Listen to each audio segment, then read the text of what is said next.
Cheers, everyone. Thanks for coming out. This is totally compliant fuel for me, at least.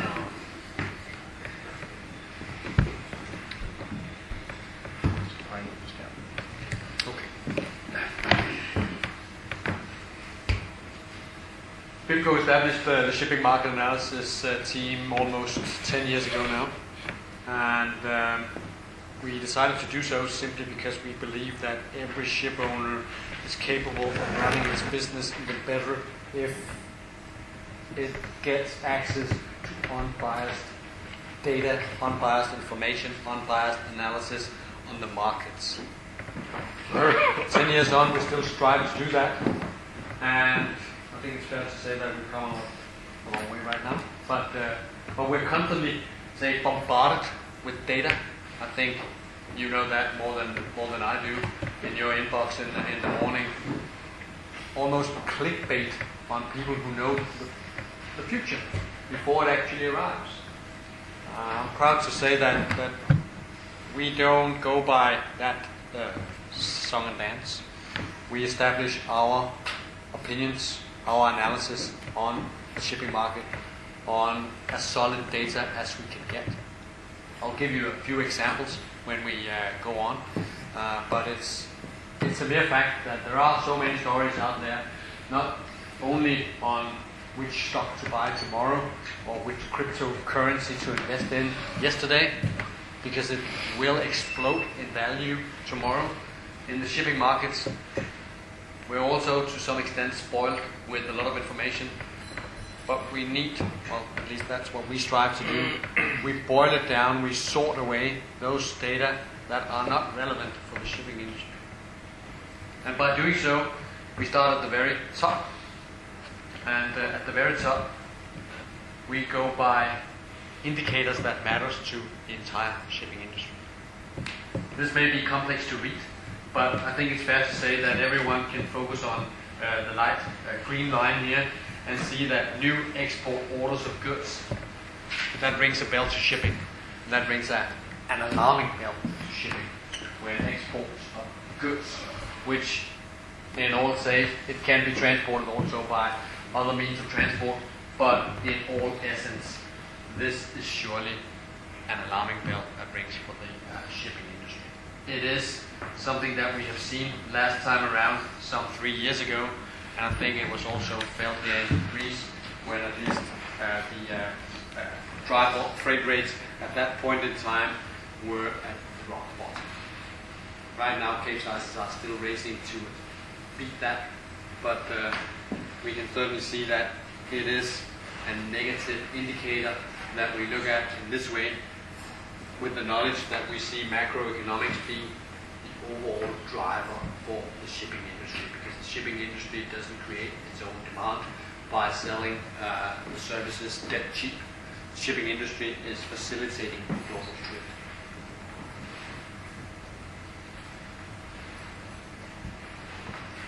If we look a little bit into some of the indications that we have also from at least some of the solid providers of data that we rely on, for instance the IMF, we see a peak in global GDP. We see that synchronized peak already back in 2017. If you look at the developments in Europe, 2018 was steadily slowing down, and we see that steady slowdown continuing into 2019. That affects the shipping industry, predominantly the container shipping industry, but it affects us all. It affects the overall imports also into Europe. If we look at dry bulk imports into Europe, for instance, we have to go back more than 10 years to see the peak in dry bulk imports into Europe. So that's why we need that global outlook. We need to search for where demand is actually coming from. Finally, of course, the trade war have been a huge interest area for many of us. Soybeans have taken up much space also on the Bimco website in the past year, because that has been one element of the trade war between the US and China, in addition to also crude oil, which was not an official part of the trade war, but certainly something that had changed a lot for tank owners. But in terms of trade war, and most critically, the increased nationalism that we see around the globe. I mean, when we have an industry which is globalized and which feeds on globalization, any initiatives that goes against that is a negative. Fortunately, we do see movements going in the right direction. We see the European Union doing trade deals with Japan, with Australia. We also see a new agreement being done in the Pacific. We also see NAFTA being revamped, something which is not necessarily only going in one way for shipping, but we still see, hopefully, that positive effect that governments and politicians certainly also see the benefits from globalization more than the benefits of nationalism.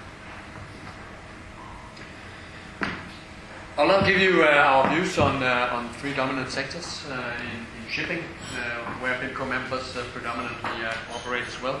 And even though this is not very, this is with the freight rates from February, I think it's fair to say that we know that Handysizes, Supramaxes, and Panamaxes are still somewhere shy of $10,000 a day. If you need to include the financial cost also, they are still loss-making. But worst off is the Capesize sector right now.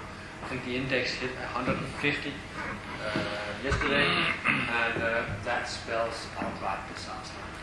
It's coming out of natural disasters in Australia, Cyclone Veronica.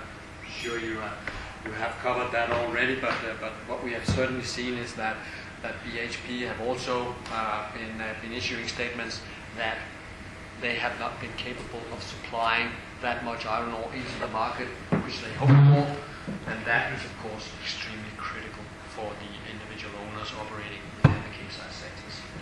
Earnings right now below $4,000 per day. I trust you're very much aware of this because it's a standard slide from Bimco Market Analysis, but hopefully you have also been paying attention to the small note down here, because it's actually very critical, and I'd like to spend a few moments just explaining why these 2.5 lines are so important. They are so important because this is our best estimate on the fleet growth going forward, but focusing only on what is on order right now, or at least what do the data sources that we rely on have on order right now. So we are not forecasting into orders not placed yet. So when you look at this, we have tried to illustrate that by not extending the growth rate into 2021, because ships being ordered later this year or 2020 will be put on top of the 2021. But we extended at least into 2020 because this is our best estimate on future fleet growth, on the existence of the order book as we know it today. So you can say that this is our most firm. That's why we also have an F down here for the forecast. And then we have the E for the estimate, because this is like, you can have it as a kind of minimum, because there may still be orders placed in 2019 for 2020 deliveries. Speaking of sulfur, I think it's a little bit critical, at least if you look at the growth rate in excess of 3% this year and the next, set against the demand outlook that I just sketched for you a little bit, with nationalism, with trade war still going on. We're not, as an industry, improving the fundamental balance. And if we're not improving the fundamental balance, we will certainly have an issue when we try to pass on the extra cost from the more expensive fuel that we're likely to burn in 2020.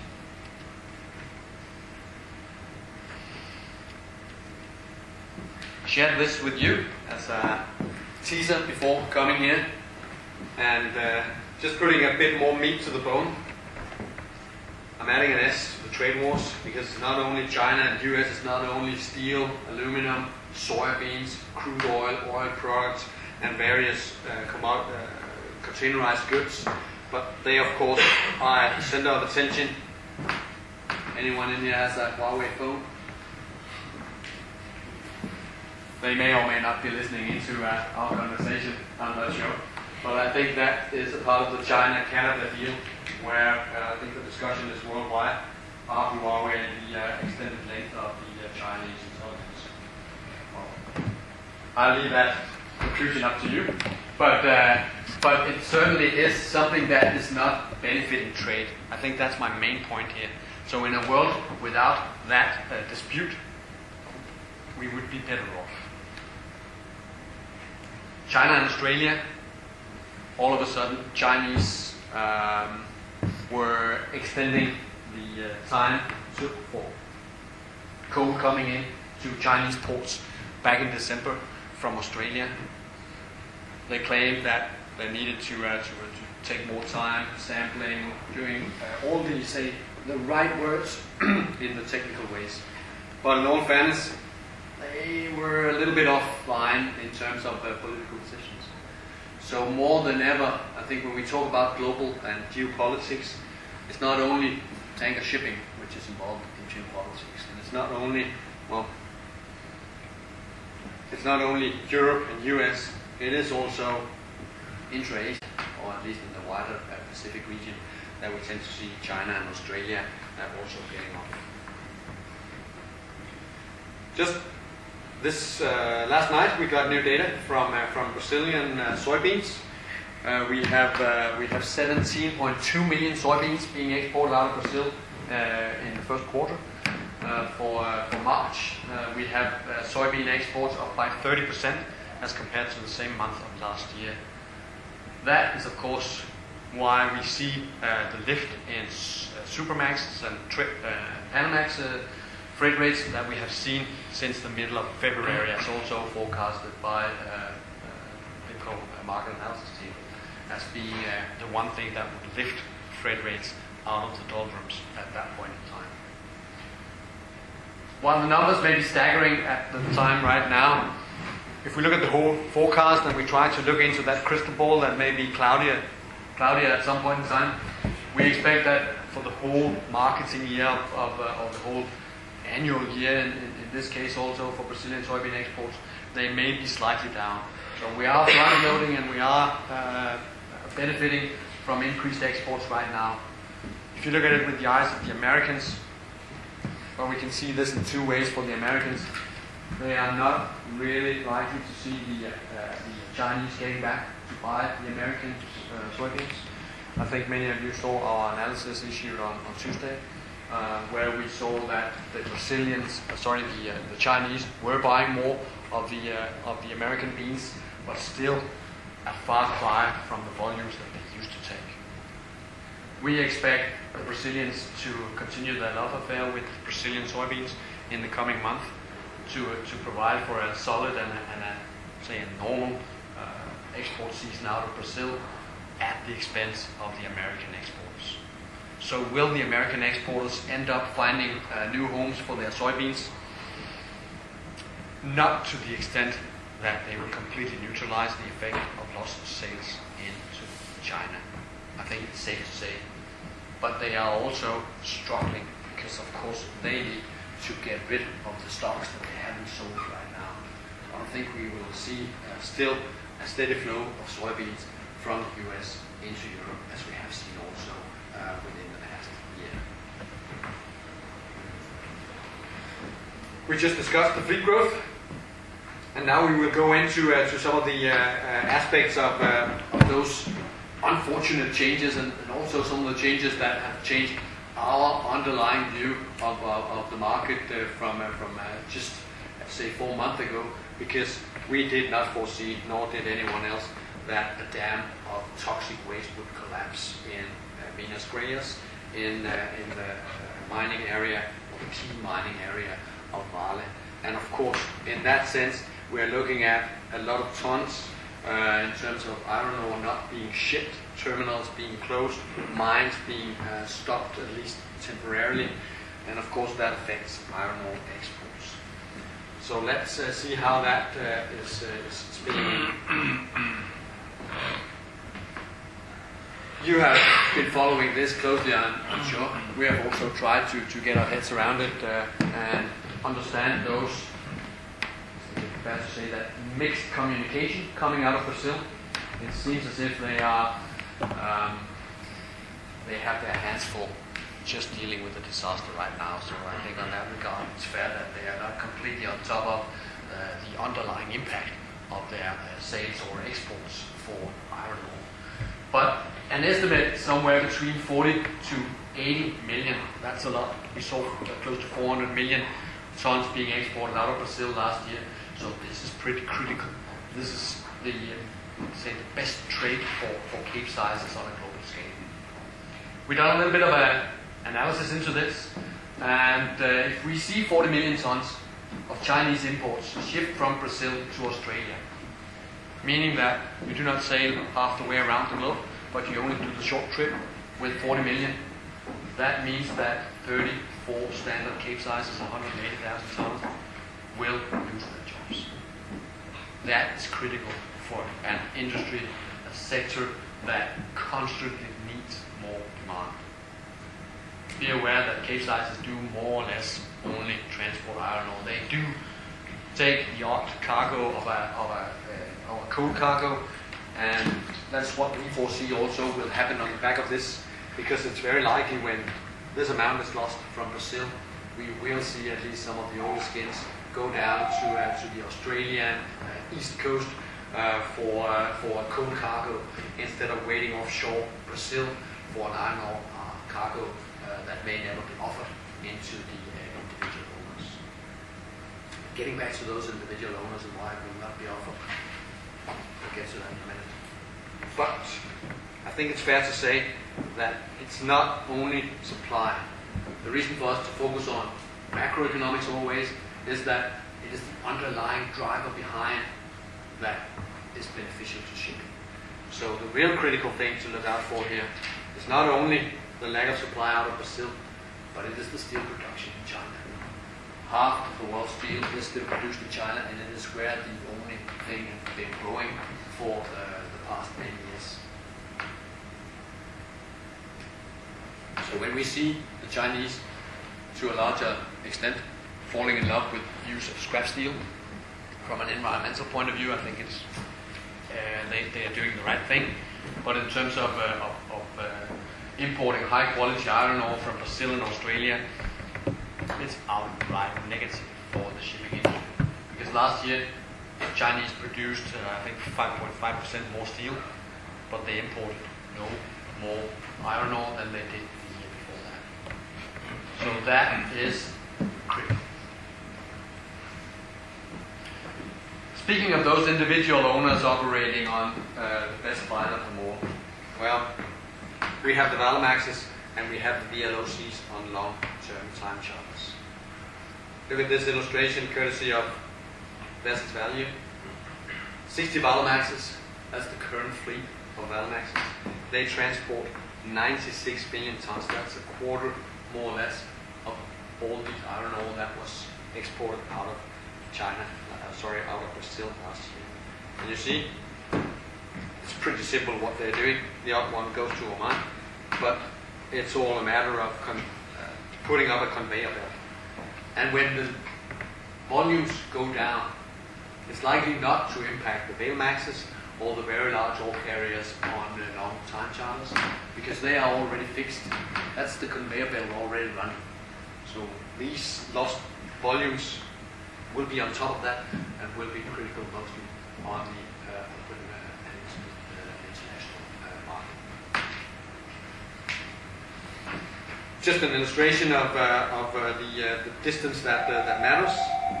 We have the round trip from Brazil into China, counting to 87 days, and the round trip from Port Hedland into China, that's only 34 days. So this, considering the sea margin, considering the loading and discharge, this is a factor of 2.5 for every car. That is why it's critical. It's not only the volumes, indeed, it is the distances that show. Moving into crude oil tankers and also oil product tankers, but crude oil tankers up front. This is what happens when geopolitics come into play. Saudi Arabia produced a world record high level of oil back in November 2008, and that crude oil, of course, needed to be shipped to a refinery. That benefited the crude oil tankers. At this point in time, we call it a dead cat bounce, because it wasn't necessarily driven by the underlying fundamentals, meaning that This wasn't demand driven. This was driven by geopolitics. This was driven by something that wasn't right, in the sense that what did Saudi Arabians do? How did President Trump treat in response? And, well, the money and the freight rates were nice at that point in time. But if we look at the market, it is more or less unchanged, and that is why we have also seen the freight rates coming down ever since. They are still stuck at this level right now, all of them back below $20,000 a day last Friday. If we look at the right-hand side here, I just need to dwell a little bit on the fleet development of 2018, because look at how terrible the freight rates were. But at the same time, the fleet growth were, I think, a 6-year low. Almost 20 million deadweight ton were scrapped last year. But still, against a very low fleet growth, we still saw the worst freight markets on record. So that tells me, at least, that there is still massive oversupply to be handled in the crude oil tanker market. And the fact that we reached $50,000 a day is not a sign of a very tightly balanced market. As I said, this was geopolitics coming into force. Very nice to get $50,000 a day, but it is not a fundamentally improved market. Okay. Going forward, I think it's worthwhile to look at our initial forecast here in excess of 3% for crude oil tankers. Historically, that has been a too high level to stand. So that is why we are expecting quite a challenge market, at least for the coming quarter, in terms of crude oil tankers. As we get into the second half of the year, that positive knock-on effect from the IMO 2020 is likely to benefit also the crude oil tankers and not only the oil product tankers, when there will be increased refinery runs around the world. Right now, for the refineries around the world, we see massive maintenance, also maintenance to a higher extent than we have seen ever before. They are all preparing well for increased runs in the second half of the year, and hopefully that will also benefit tankers, despite still global stocks being at a very high level for crude oil and various products. How many of you heard about the 6 VLCCs loaded with American crude oil heading for China back in the early days of January? No? I think that was at least one of the examples of us getting a little bit puzzled in what is actually going on here. Because all of a sudden we see news or data or facts being presented like, okay, the trade war is almost over because there are talks going on, and all of a sudden we see VLCCs being laded from the US Gulf and sailing all the way into China. We sat down and we watched very carefully. We focused on those claimed ships with US crude oil heading for China because we simply couldn't make the numbers match in the sense that this is not going that well on the trade war talks here. This is simply too good to be true. So you know what? None of these VLCCs ended up in China. 1.5 months later, we tracked those ships. A Suezmax went to China, but the others went for discharge in South Korea, in Singapore, and in Japan. One in Malaysia too. So that is why you will never see Bimco market analysis go out and forecasting, well, on the basis of AIS data. Because they are only as good as what the numbers were put in by the captain on board or whoever go into the IAS data, and then of course the one who presents them and read into them. So a little bit of caution. Read the AIS data when they are facts, not when they are somewhere in between. I present this to you because these are the data of yesterday with the VLCCs, at least if we go by AIS data, that is heading for China. I'm not sure all of them will discharge in China. Some of them are already there. So, but some of these down here, they are not coming from the US, even though we may overinterpret that. it is en route from US to China. No, they come from Belize, they come from Scotland. So be careful. We will try at least our best to put the data in front of you when they are facts and not fiction. Moving on to the oil product tankers, following quite closely on the crude oil tankers. And if you look at them on the right hand side, I think this is the sector that we expect to fare better in 2019 as compared to 2018. Still a lot of uncertainty, as I've already alluded to, in terms of what will be the positive knock-on effect from IMO 2020. There are plenty of estimates out there right now, anywhere between 4% to 14% of demand growth in 2019 and 2020. Our estimate is that you should look at the lower end of that interval. We estimate demand growth around 4 to 6%, and from a fleet growth that gets closer to 4% when freight rates are lifted. I think we are looking at a fundamental improvement for oil product tanker freight rates, but we're not going back to 2007, 2008, where the spot freight rates were absolutely profitable for the industry. A few other things to watch out for, especially on the demand side, and that is where it gets increasingly tricky to forecast how are the oil product tankers' future going to be, because we're not really having firm information on the stocks anywhere. I know that some are over-interpreting OECD stocks as a proxy for global stocks.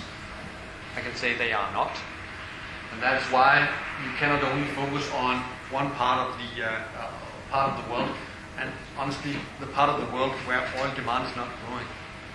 It is in non-OECD where we see oil demand growing the strongest, and it is in non-OECD where we also tend to see stocks being still at quite high level. Arbitrage trade being oil product being traded due to differences in pricing. Again, that is from a fundamental perspective very difficult to forecast. Geopolitics, I think it's extremely difficult also to forecast how well the politicians of the world will talk, to speak to one another to dissolve trade war issues. And in terms of IMO 2020, well, one could ask, will we simply see a shift of trades and ships from fuel oil into to cleaner products? Where we see some of the LR1, LR2s that used to transport fuel oil around the world simply see a lack of cargoes going into to MR tankers. In all fairness, that is just one of the scenarios that we could see happen. I think the only thing that we know for sure is that we will see complexity and we will see many different things happening. Right now we also see some of the physical fuel providers chartering or buying old VLCCs, likely to having them for storing of bunker fuels as we approach the train to Denmark.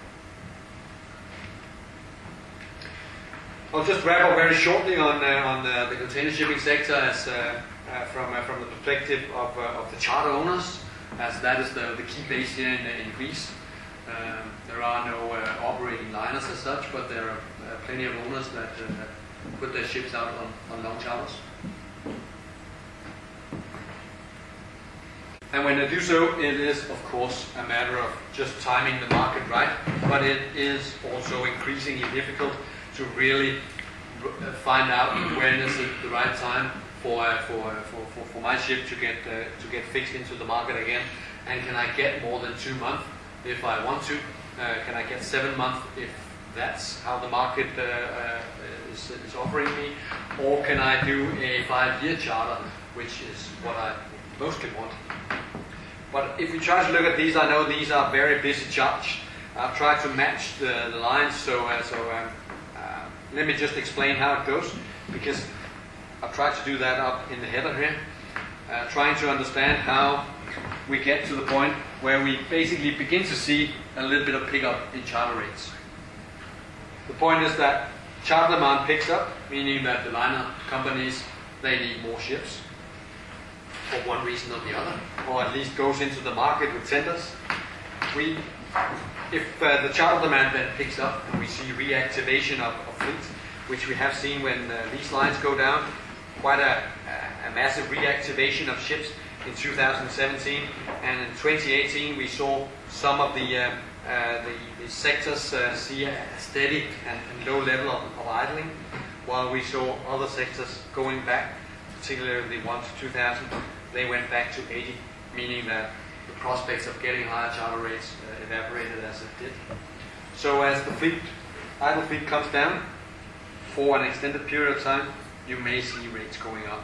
And if you see the blue lines down here, they have been down at a very low level of idling for some time, and they match very well with a little bit of life on Mars in terms of freight charter rates actually beginning to be something else than just outright flat like we saw in 2016 and 2015. Please don't hesitate to ask into this when we continue our discussions afterwards.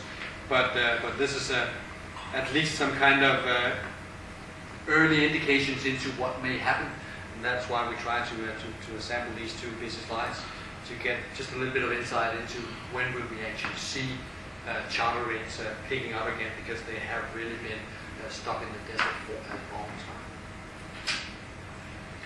For the overall market, at least on paper, it looks good. We are down below 4% for 2019 and 2020 in terms of demand, of fleet growth, and set against a slightly slim level of demolition. It could play out well for the container shipping industry this year. But again, we're talking about a very tight balance, and as I will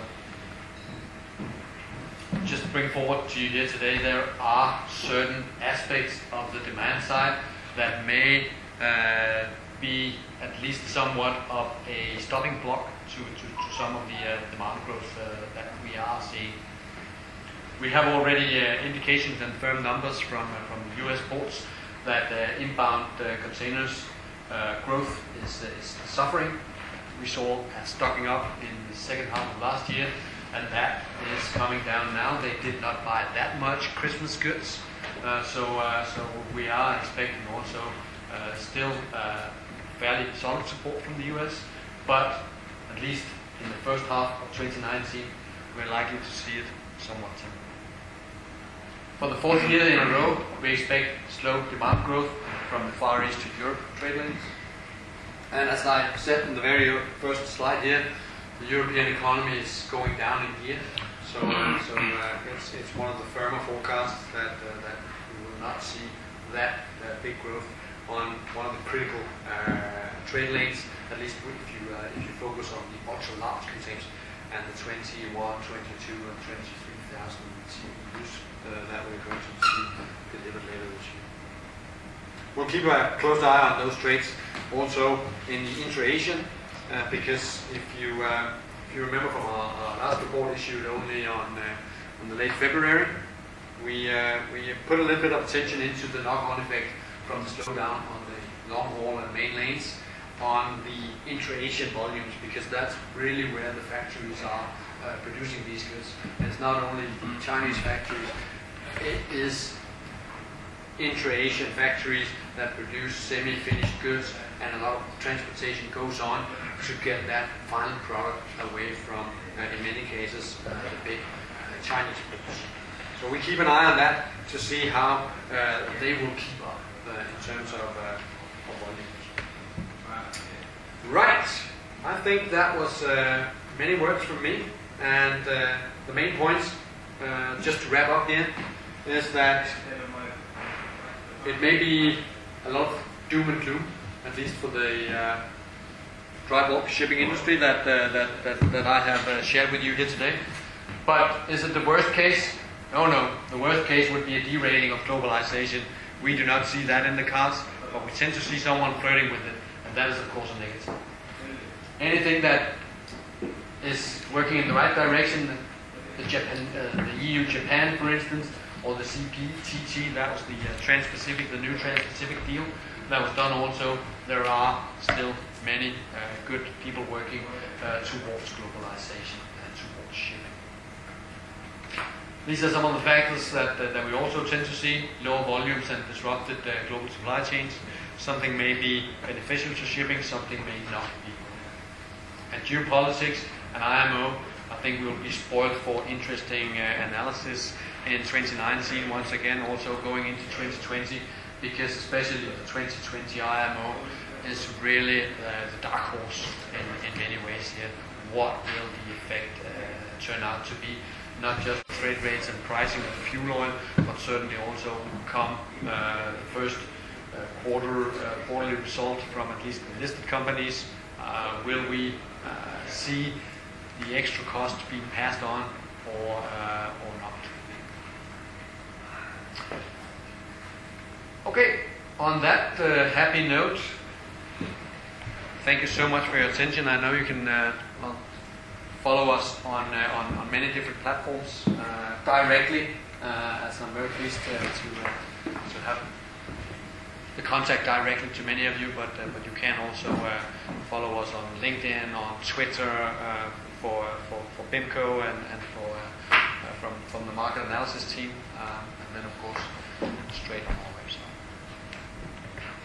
Questions? So, thank you.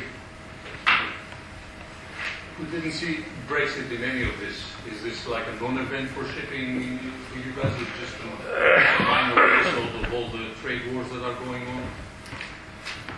From the global perspective, we see Brexit as something which goes into the category of geopolitics and something that is interfering, but it is at least quite locally. It's more on a row basis with intra-Europe that we see Brexit going to affect. On the say the main trade lanes on a global scale, I think it's fair to say that it would be difficult to single out the effect on Brexit on a trans-Pacific trade lane, for instance. But naturally, it does. It has required massive efforts from those companies running a ro-ro business, especially to and out from the UK. They have really been preparing well for this, setting up special departments for assisting shippers with handling potentially new tariffs, at least tariff clearance. So in that regard, it will be operational massive obstacle. But let's see. I think the jury is still somewhat out on the Brexit and how it will turn out, even though the deadline passed last Friday. Please. You imply that the rating globalization is mainly due to trade wars. I think there's also another major reason for the next 2 decades: post-industrial revolution and regionalization. Regional markets are going to be more, they will prevail to globalize. So that means changing in shipping patterns. If regional markets are entities without needing other parts of the world. Still, the overall economic development is the main driver for shipping demand. Trade war is obstructing it to somewhat. The fourth industrial revolution, we've talked about that already for a couple of years now, and the impact on shipping. I think it's fair to say that we have not seen a massive impact on shipping industry yet from the fourth industrial revolution. And it may not be such a massive disruptor as at least the doomsdayers are. If we had regionalized, everything to be regionalized. It rests on many assumptions that we will see a reshoring or an increased regionalization of demand. But from a shipping perspective, I think many businesses have been set up with the strategy that the fourth industrial revolution will not completely close down globalization. And I think what we have seen also in terms of headwind towards globalization, we have seen some reshoring, we have seen something like that, and it has, in particular for containers, brought down demand growth to some extent, but it has not been worsening. It has simply put globalization down in here, and that's of course a negative in itself, but it has not reversed it, at least. Do you have a comment? Well, only to say, as I talked about, the prospect of future emissions in shipping, and of course that builds on projections of future trade. And that trade demand is derived from historic correlations between GDP growth in the world and trade growth in the world. And those correlations are basically being extended into the future. So you can say all those projections into the future of trade and correlating emissions builds on the historic correlation and do not take into account any of the aspects you mentioned, like circular economy, like this tendency in parts of the world where people don't want to own anything anymore, they would like to rent something for a while. So all these things that could bring down trade demand, they're not taken into account. So in a way, the projections are very much, I would say, worst case, or at least the historic case. But it is something that, of course, we follow quite closely in terms of what kind of tendencies do we see now. It brings me back to my main point that we would like to see any, say, physical materialization of it, so we can link it back to fourth industrial revolution or simply development in one way, and how will that affect you? May I ask a question to both of you? Up to now, when we order a ship or we buy a ship, we look to get back our money in let's say 20 years, if she's a new building. We'll continue like that to expect from the ship, from the existing fleet, that if she's 10 years old, to live another, to be exploitable for another 10 years, or things are going to change. I think it will rest very much on the regulatory environment, because I don't see shipyards change much unless they have to. So unless there is a regulation coming into force that ships need to be built in a different way, the demand for ships can incorporate the older ships if we take into account the new regulations for more expensive fuel, all these things. The demand can absorb the existing ships up to 20 years of their age, or we are going to see reduced demand, which will facilitate, let's say, the scrapping of the older ships. What's your feeling? Of course, it's not forecasting. You may reply only having, let's say, a gut feeling on that, not data. But what's your feeling? I have no feeling, but I have at least thought about it. And on that regard, I think there will always be a demand for older ships. And it comes on the back of, I'm an economist by training, so I tend to look beyond the gut feelings and the say wishful thinking. If I see a 20-year-old ship where all mortgages are paid down, I see that at least on a break-even level competing very well with a 10-year-old ship with a huge loan attached. So I don't necessarily see, and that's why it comes back to regulatory issues, that there may be a regulatory push towards that, but there are, at least we can see that, customers on a global scale. Or maybe, Peter, it's more an issue of obsolescence of technology in ships. Traditionally we build ships for, everything on board has to last for 20 years, and we all very well know that these kind of things, they don't last for 20 years. We're very lucky if they last 2 years. So equipment in ships are increasingly becoming obsolete well before the end of their useful lifetime. And this is something that we have not really figured out yet how to deal with. And I think there will be an increase in the future to refit ships, you could say midway through their lifespan. And of course this becomes then an economic evaluation. Does it actually make sense to continue to build ships for 20 years, or does it make more sense to build them for a shorter lifespan and then basically discard them early? I think it's very hard to predict this, but definitely the issue of obsolescence is one that we have not really learned to tackle well in this industry.